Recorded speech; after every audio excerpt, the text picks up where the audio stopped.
This message goes both ways regarding love's limits. Because yes, you should love with a limit.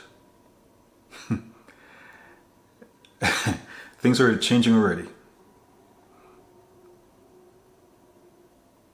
You know how Jesus spoke about those who love mother or father more than him isn't worthy of him? So yes, love your mother and your father, but not more than the Lord. That's an example of love having its limits. Do not love anything or anyone more than the Lord your God. That is an example of love having its limits. But this is more specifically geared towards a man loving a woman.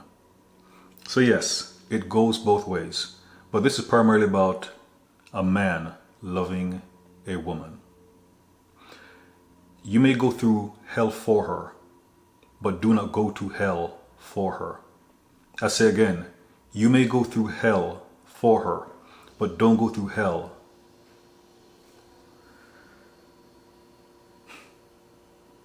Don't go to hell for her.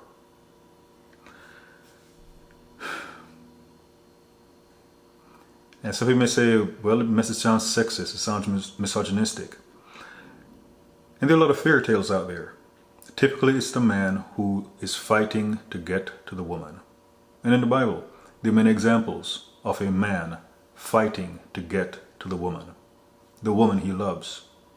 Jacob, he had to work for 7 years to marry Laban's younger daughter Rachel.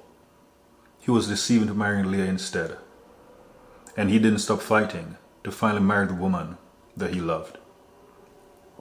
David, he had to kill Goliath and 100 Philistines, even though he ended up killing 200 in order to marry King Saul's daughter, Michal, as we see in 1 Samuel 18.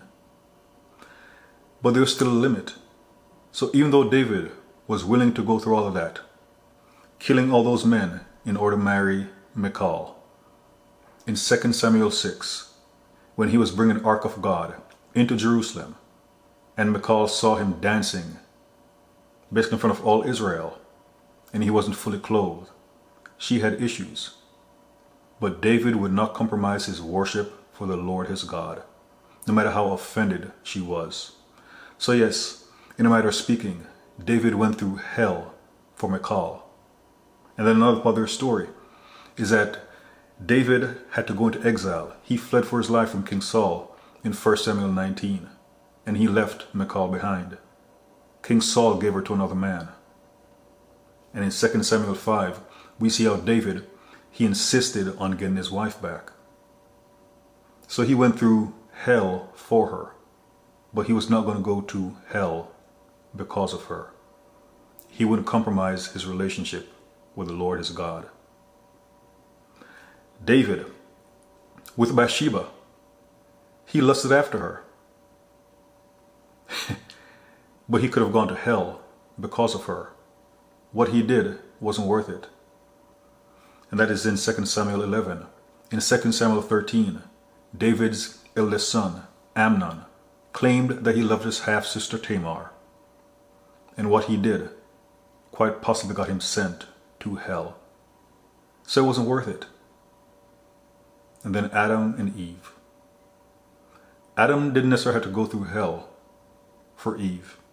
But when she sinned, why did Adam follow after her? So men, and also women, you have to draw a line regarding the person that you love. They may go through hell for the person, but you'll not go to hell for anyone. It is not worth it. So again, primarily men, you may go through hell for the woman you love, but never go to hell for her.